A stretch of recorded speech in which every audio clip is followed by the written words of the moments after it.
I don't think I've ever spoken up here before. But in any case, good morning. Good morning. Hi. So my first thought when I looked at the program bulletin yesterday and saw that I had a speaking part was, who signed me up for this anyway?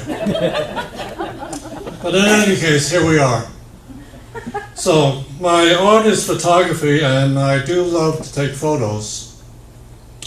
Perhaps I'm more of an observer than a participant in the world, deriving more satisfaction in observing how the world works rather than trying to fully engage it. I often get the question, how do you get the photos you take? Hopefully they're referring to my good photos. Next slide. There you go. I offer two quotes from one of the great early photographers of the 1930s, Henri Cartier-Bresson. The first is, it's an illusion that photos are made with the camera. They are made with the eye, heart, and head. And the second is, your first 10,000 photographs are your worst. And this was in the days of film. I began my road to my first 10,000 as a grad student when a fellow student talked me into buying a single lens reflex camera. I did so primarily as a stress reliever from the many hours of study and research. At first I was happy shooting occasional rolls of film, but as I began to spend more time and effort at it, I started to not only see the images in front of me, but images as I envisioned in my mind. I would then wait for these spirit images to materialize in the real world and hopefully be ready with the camera to capture those fleeting moments when the beauty of the world was revealed. Let me show you two examples of this. When I worked at Penn State, I was fortunate enough to live close enough to campus so that I could either walk or bike to work every day. My walk in the morning often took me past an overview of an iconic symbol of the area, Mount Nittany, after which the Nittany Valley and Nittany Lions is named. And it was often during sunrise, and I knew I wanted to get an image of this view. But not just any snapshot like this one. Next slide. The slide before that. There you go. Yeah. But one under ideal conditions. So in my mind, I needed a clear sky with one or two interesting clouds, but not too many clouds so as to obscure the sun. And second, I needed a time when the sun was in just the right place in relation to the mountain in order to maintain the balance in the photo. As it turned out, there were 2 blocks of time, about 10 days in length, every year, that suited my purposes. So every day during those spans of time, I would wake up, run to the window, and see if the sky was right. If it was, then I'd run off to the park with the camera and tripod in hand and set up the camera. Next slide. So this was my first attempt. I got this image and the sun was in the right position, the sky was clear and colorful, and the composition seemed pleasing. And here's the actual photo.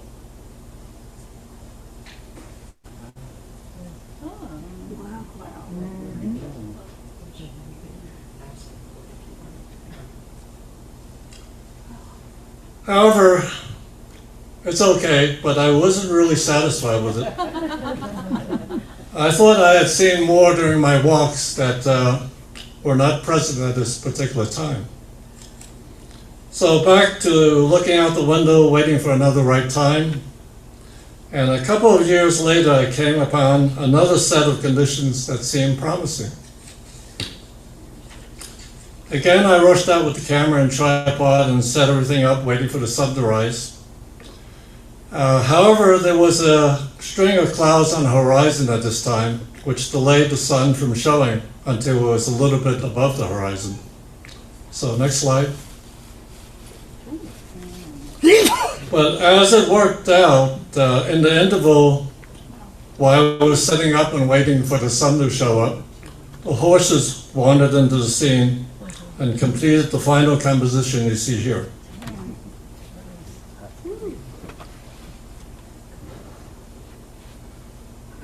Oh, goodness.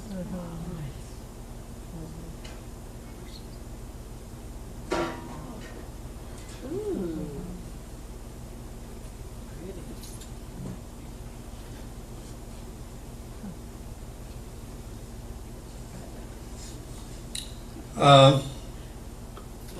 This was a fleeting moment because a few minutes later, the horses had moved on, the clouds obscured the sun, and the Hohe Bridge was lost.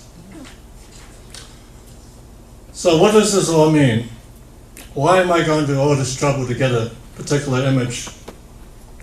I believe there are certain times in your life when the beauty of God's creations are revealed to you.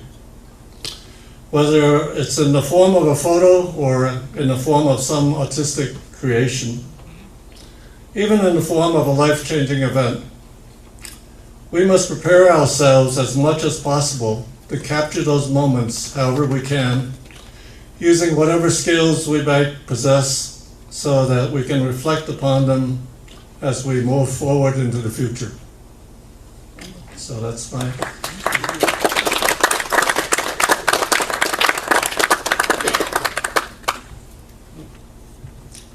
I'm actually going to be sharing someone else's art. This is one of my favorite poems by a lady called Naomi Shihab Nye, and she was, or she is, a Palestinian poet. Actually, her father was a Palestinian refugee, and her mother is an American, so she's a Palestinian American. A little background on this poem. She and her husband had just gotten married, and they were traveling through South America, and they got on a bus, and unfortunately the bus was set upon by a gang, and this was during the middle of the night, and all of their belongings were stolen, including their passports, their money, their clothing, everything was gone. And to add to the trauma, there was an Indian on the bus, and he was shot and killed, basically because he had nothing to give to the thieves. So, as you can imagine, this was a very difficult experience, to say the least. They did manage to get on another bus after some difficulties, and they traveled to the town that they were supposed to be at. And there they met a man who was very kind and very helpful to them. And this made a great impression on the couple. And so now I would like to read this poem. It's called Kindness. Before you know what kindness really is, you must lose things. Feel the future dissolve in a moment, like salt in a weakened broth. What you held in your hand, what you counted and carefully saved, all this must go, so you know how desolate the landscape can be between the regions of kindness. How you ride and ride, thinking the bus will never stop. The passengers eating maize and chicken will stare out the window forever. Before you learn the tender gravity of kindness, you must travel where the Indian in a white poncho lies dead by the side of the road. You must see how this could be you, how he too was someone who journeyed through the night with plans and the ample breath that kept him alive. Before you know kindness as the deepest thing inside, you must know sorrow as the other deepest thing. You must wake up with sorrow. You must speak it till your voice catches the thread of all sorrows, and you see the size of the cloth. Then it is only kindness that makes sense anymore. Only kindness that ties your shoes and sends you out into the day to mail letters and purchase bread. Only kindness that raises its head from the crowd of the world to say, "It is I you've been looking for," and then goes with you everywhere like a shadow or a friend.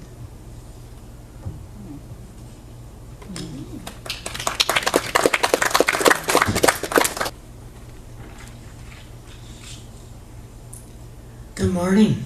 Good morning. This poem is also a song, and Melvina Reynolds had it copyrighted by Schroeder Music in 1964. People often think of this as an ecology song, but Melvina wrote it after reading Mark Lane's comments about the John F. Kennedy assassination. God bless the grass. God bless the grass that grows through the crack. They roll the concrete over it, try to keep it back. The concrete gets tired of what it has to do. It breaks and it buckles, and the grass grows through. And God bless the grass. God bless the truth that fights through the sun. They roll the lies over it and think that is done. It moves through the ground and reaches for the air. And after a while, it's growing everywhere. And God bless the grass. God bless the grass that grows through cement. It's green and it's tender and easily bent. But after a while, it lifts up its head, for the grass is living and the stone is dead. And God bless the grass. God bless the grass that's gentle and low. Its roots are deep and its will to grow. And God bless the truth, the friend of the poor, and the wild grass growing at the poor man's door. And God bless the grass.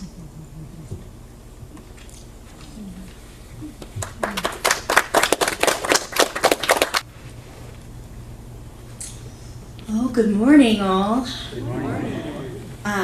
Well, my name is Mary Helen, and I have been writing poetry for quite a many number of years. I've been blessed enough to be able to publish what is now my second book, which is available on Amazon in paperback and Kindle form. My new book is called Beauty and Chaos, and it's a collection that explores faith, grief, hope, love, and the beauty that can still be found in life's most difficult seasons. So I'll be sharing 3 of those poems with you today. My first poem I'll be sharing is called Ghosts of Thought.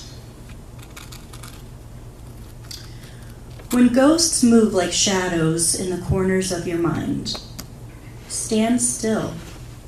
Acknowledge their presence lost in time. Where we look, who we touch, what we hear, all leave echoes, apparitions of thoughts that long to be known. If you seek solace and quiet, you'll find the ghosts of our thoughts, ethereal and divine. But what happens to ghosts when our minds drift away? Do they vanish as well, or do some of them stay?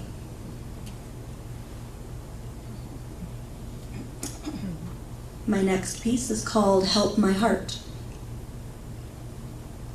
Help my heart rest easy, Lord, for my life is in your hands. Break me free from this pain, my Lord, I accept your plans. All that I've been through, from the ups and the downs, only brings me closer to you. You take me as I am.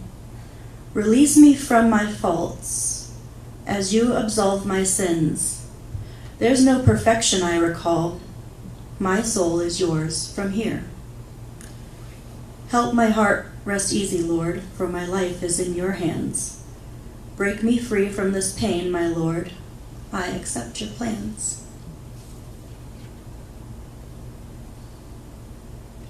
And finally, this is my title piece called Beauty in Chaos. In the swirling chaos of life, can you see it? From the throne of responsibility, can you feel it? They say heavy lies the head that wears the crown, and it's true. The messiness of life falls to the floor, shattering the normal world you thought you knew before. In the shards of anguish and anger, it's there, hiding in plain sight while your wounds lay bare. There's a beauty to it all, if you choose to see, in the friends you bring close while your soul is set free. There's a beauty to it all, if you choose to feel, in the sadness and tears that fall, then heal. Beauty in chaos, it's what we all know. For as sure as death finds us, life finds us until. Thank you.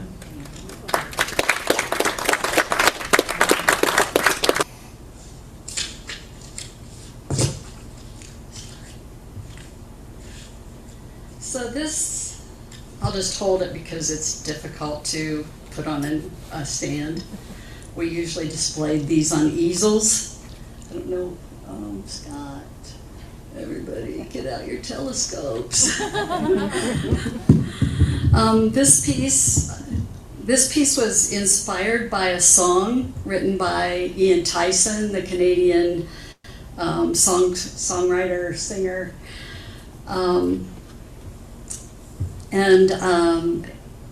I will tell you a little more about that in a bit. I worked for the Alzheimer's Association through the years, and I did art groups. They were watercolor painting groups for people with Alzheimer's and other dementias. And each year we had an art auction, and we auctioned the Alzheimer's art, and we also had donations of other art, including these palettes. These palettes were handed out and painted on by different local artists and auctioned off as well. This was my palette from 2016, and it was donated by me and purchased by Sam. So it's at our house, but we have it usually displayed on its side. We haven't hung it on the wall yet.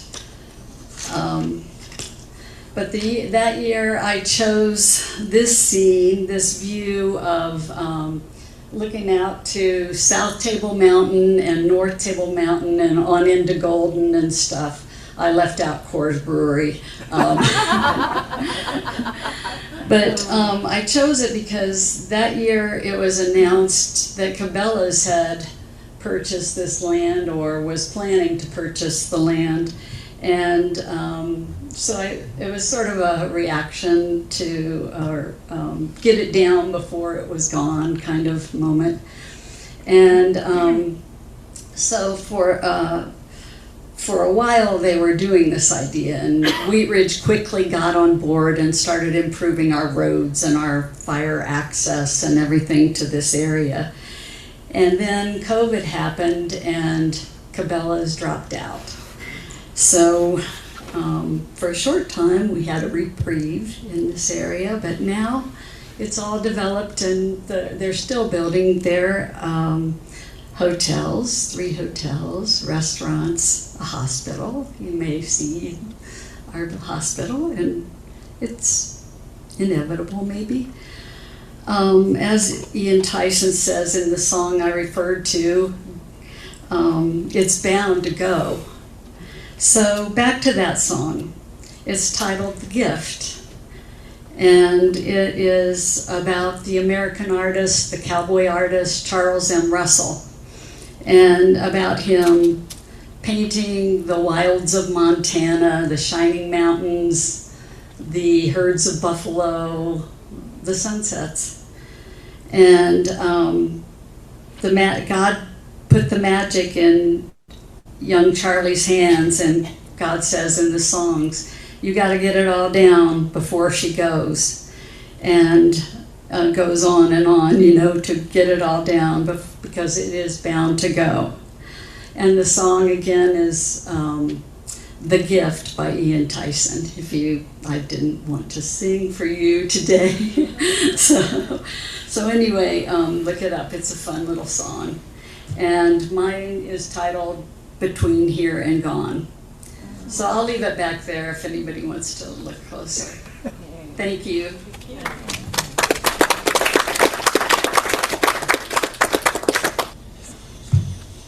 Good morning.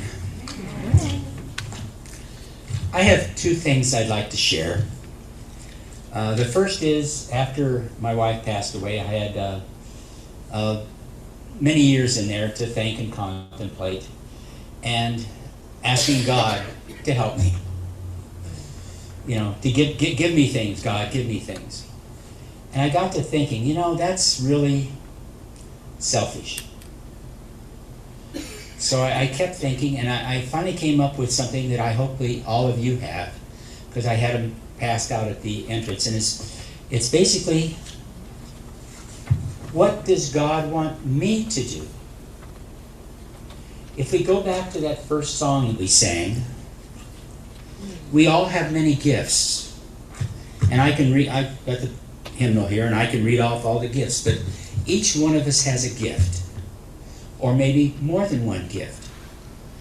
And how can we use that gift to do what God wants us to do?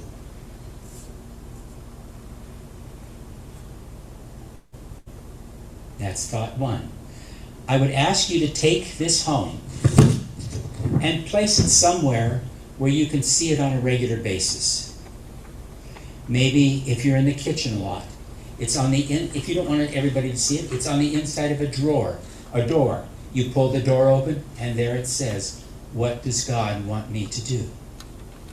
Maybe if you've got a computer area you spend a lot of time at, it's above your computer screen. You look at your computer screen, and occasionally you glance up. I know I do at mine. What does God want me to do?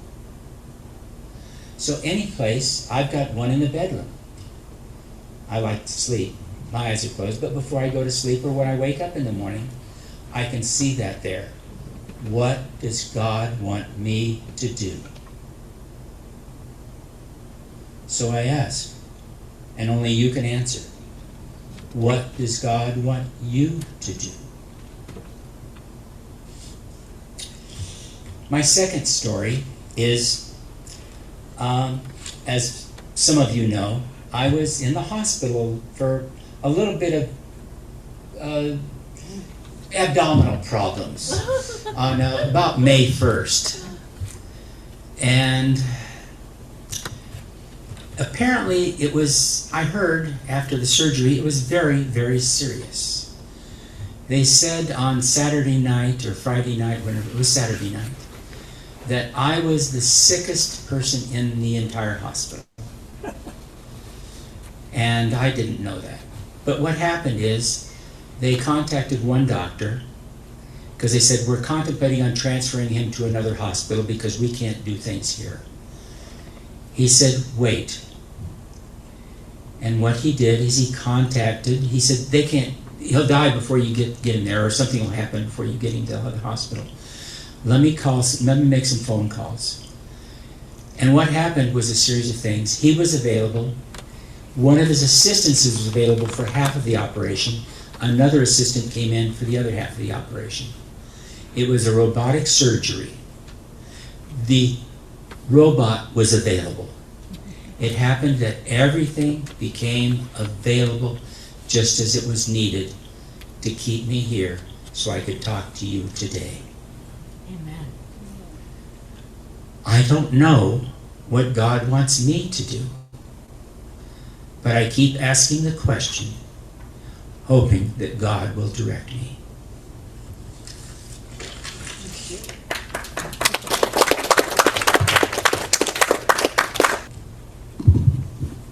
Good morning. Good morning. I'm Barbara Avant, and I have about 3 or 4 poems I want to share with you.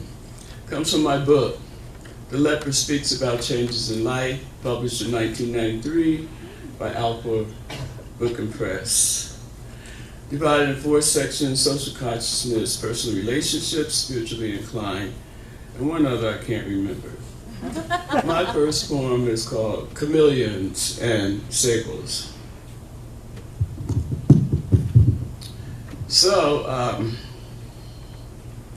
I used to perform this with a group of black poets, and we used to perform all over town way back in the day, the 80s and 90s and 2000s.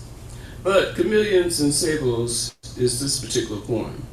Listen for the metaphors and similes. To the dark, dark, dark side of Mother Earth, looking like the hue of the dirt, the chameleon changes its colors, camouflaging with the green leaves, or sometimes you don't know whether it's the rocks or the chameleons. Which one really matters to the situation of bringing in the sheaves? Bringing in the sheaves, bringing in the sheaves, we shall come rejoicing, bringing in the sheaves to the dark, dark, dark side of the solar mass, like a ship in the night, now camouflaged as the great sable mink coat, which is a stable sign of warmth and opulence, changing into lusters of sun's rays so bright. As the light hits the pelts, see the blinding array of brilliance reflected from the dark fur, smooth like glistening black velvet. Chameleon masks the growing survival, a technique to turn colors, become something that is not, examine the earth so that no enemy or four-legged chameleon predator can determine, is it real or just a thought? Enter the power of the persona mass, sables and chameleons. My next poem is called I Come Home, and I wrote this because this is how I felt at the time. I come home. When I leave work and take my essence home, I leave as a spark of light traveling faster than the speed of sound. No one to see me as I come and go. I just show up and let my energies flow.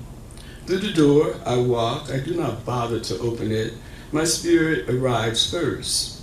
Then my family sees the rest of my body and mind come home in a jiffy.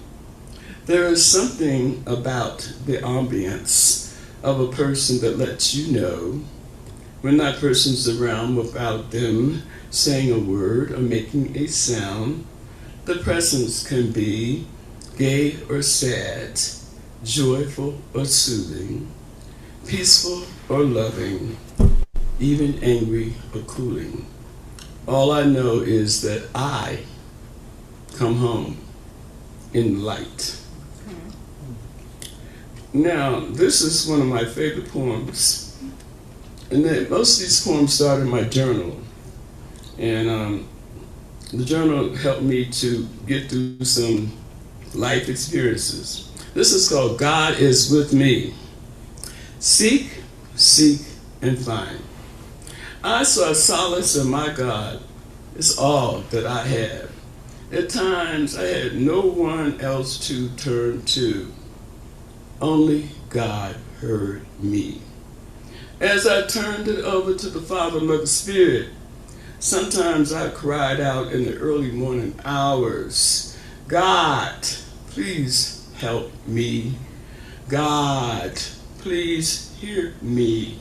God, please listen to me. I ask for your guidance and direction. Please give me more strength to get through this transition. At this moment, my heart feels like it is breaking. I'm trying to fill the void with a mineral, animal, or plant form, but it just won't do.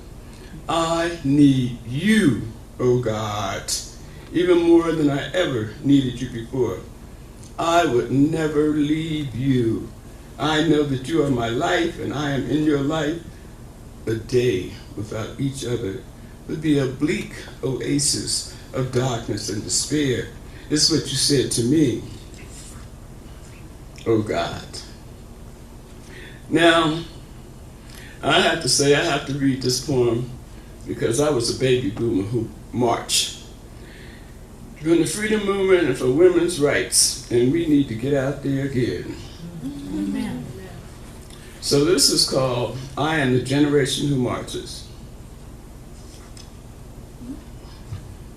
I am the generation who marched on Washington, D.C. during the Civil Rights Movement, and I saw and heard Dr. Martin Luther King Jr. say, I have a dream that one day on the red hills of Georgia, the sons of former slaves and the sons of former slave owners will be able to sit down together at the table of brotherhood.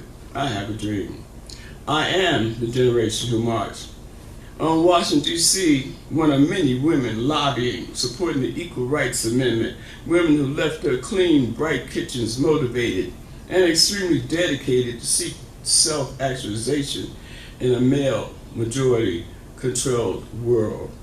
I am the generation who marched on Washington, D.C., protesting the Vietnam conflict, civil rights war. That's what the media called it at that time. No war, conflict, yes. Yet, this nation still has MIAs and POWs unaccounted for. I am the generation who marched, and people who still march on Washington, D.C. for peace, optimistically believing is possible in this lifetime, instead of pessimistically burying the end of humanity, manifesting as the atrocity of a nuclear holocaust. No nukes, no nukes, no nukes. I am the generation who marched, not only on Washington, D.C., but across the United States. People of African American descent protesting how we use the 260 billion plus economic power of our people, knowing that our dollars must circulate through our communities and people's palms at least 6 times for prosperity. Therefore, providing jobs, housing, education for the children to build successful, self-esteem attitudes for African Americans. I am the generation who march, and is still marching, except now we are awakening from the 20-year deep sleep. Awake, are you Vietnam veterans? Awake, are you civil rights protesters? Awake, are you no new consciousness raisers? Awake, are you self-actualized ERA supporters? Awake, are you African Americans? Take heed. Realize the totality of it all. The world is now receptive to the marches of change. We are uncomfortable with complacency. We are courageous change masters. I am the generation who marches. You are the generation who marches. We are the generation who marches. Thank you so much for letting me share my poetry with you.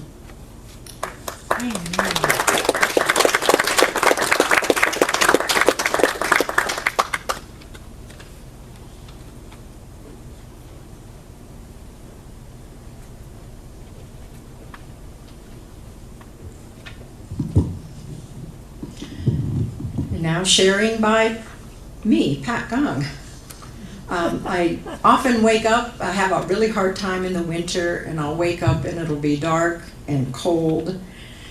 And boy, it's really hard some days. And I've never written anything before, but this winter I woke up and wrote something, and I've kept it until now. So, out of darkness.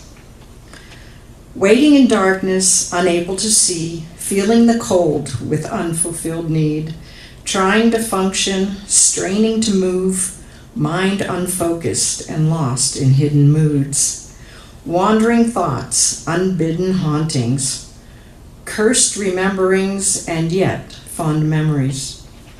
Waiting for light, the dawn comes slowly, birthing a day and ending a night. Reckless burst of sun and sound, awakened by warmth, the stirring ground.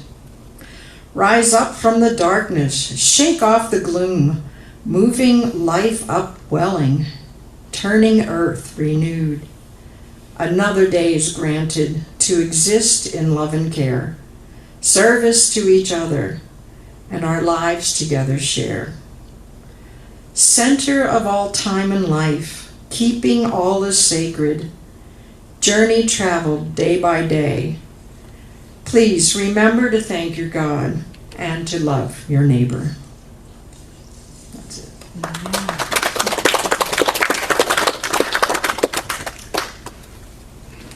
So before this song, I want to say that concludes most of our program for today. If you liked it, please let me know. I'm now Chair of Worship and Arts. And if you don't like it, let Gail know. I really am impressed with everyone sharing, and I would love to do this again sometime. So thank you everyone that participated, and I hope that encourages other people to participate in the future.